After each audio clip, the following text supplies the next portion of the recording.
안녕하세요. 행복한 베트남입니다. 오늘은 베트남 전통 혼례에 대하여 알아보겠습니다. 전통 혼례란 무엇일까요? 그리고 전통 혼례를 한다면 그 비용은 얼마나 들까요? 베트남은 오래전부터 내려온 전통 혼례 풍습이 있습니다. 유교적 문화 풍습과 프랑스 식민지 생활 때 생긴 새로운 풍습이 혼합된 듯 합니다.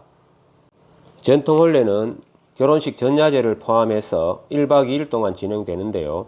우리나라의 옛날 전통 혼례와 비슷한 듯 다른 게 베트남 전통 혼례식입니다.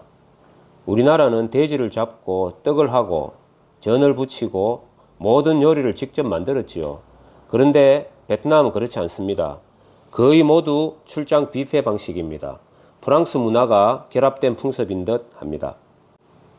무더운 날씨 탓에 햇볕을 가리는 대형 천막에서부터 테이블, 의자, 결혼식 연단도 출장 뷔페가 준비합니다. 모든 게 비용으로 포함된다는 것이지요. 전야제에는 가까운 친인척과 신랑 신부 지인들이 모여 술과 음식을 나누어 마시며 노래방 기계로 노래와 춤으로 전야제를 보낸답니다. 전통 혼례 음식은 대부분 베트남 전통 요리로 준비됩니다. 요리 숫자에 따라서 1인당 음식 가격이 정해지는데 정확하게 초대한 손님의 수에 따라서 음식을 주문, 계약한답니다. 그래서 베트남에서는 전통 혼례식에 초청할 손님에게 청첩장을 보내고 그 청첩장을 받은 손님만 전통 혼례식에 참석하게 됩니다.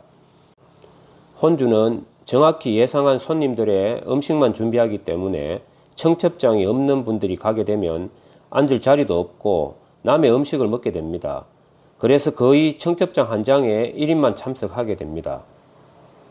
단 가족, 친인척은 예외로 청첩장을 보내지 않습니다. 신랑 신부가 입장을 하고 손님들께 인사를 드리고 서로 예물을 교환하고 가족들도 예물을 전달합니다. 그러나 주례는 없고 사회자는 있습니다. 초대 가수들이 노래하고 춤도 추고 가족들과 손님들도 악단의 반주에 맞춰 노래하고 춤도 추고 즐겁게 놉니다. 완전 축제의 현장이지요. 그런데 왜 베트남의 신부 부모님들은 베트남 전통 혼례를 하고자 할까요? 첫째는 그동안 동네 지인, 친인척들에게 축의금으로 준 것을 되돌려 받을 수 있기 때문이죠. 둘째는 동네 사람들에게 딸이 시집을 간다고 맛있는 음식도 대접하며 알리고 싶은 마음이고요. 셋째는 한국인과 결혼하는 것도 자랑스럽게 생각해서 알리고자 하는 뜻도 있는 듯 합니다. 내 딸이 잘 사는 집에 시집 간다고 자랑하는 의미라고 보시면 될 듯 합니다.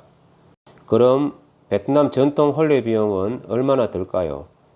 결혼식에 참석하는 손님이 몇 분이나 되느냐에 따라 다르겠지만 전야제 포함 1박 2일로 진행되다 보니 축의금 비용보다 예식 비용이 좀 더 나온다고 보면 됩니다.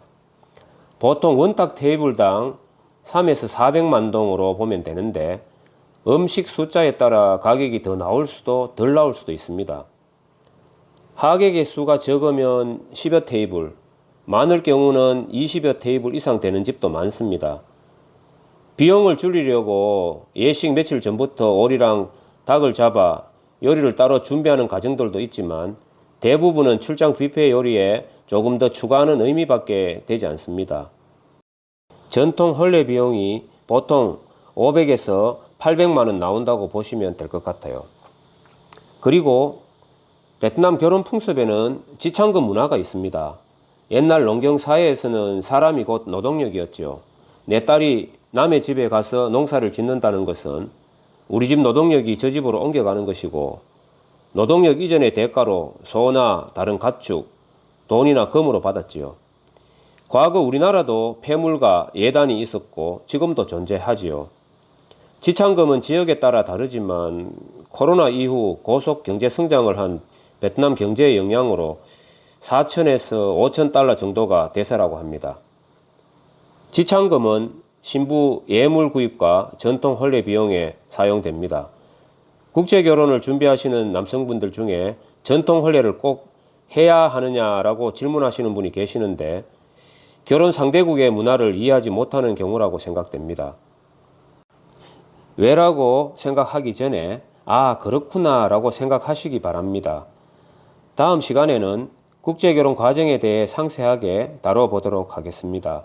시청해 주셔서 감사합니다. 좋아요, 구독도 부탁드립니다.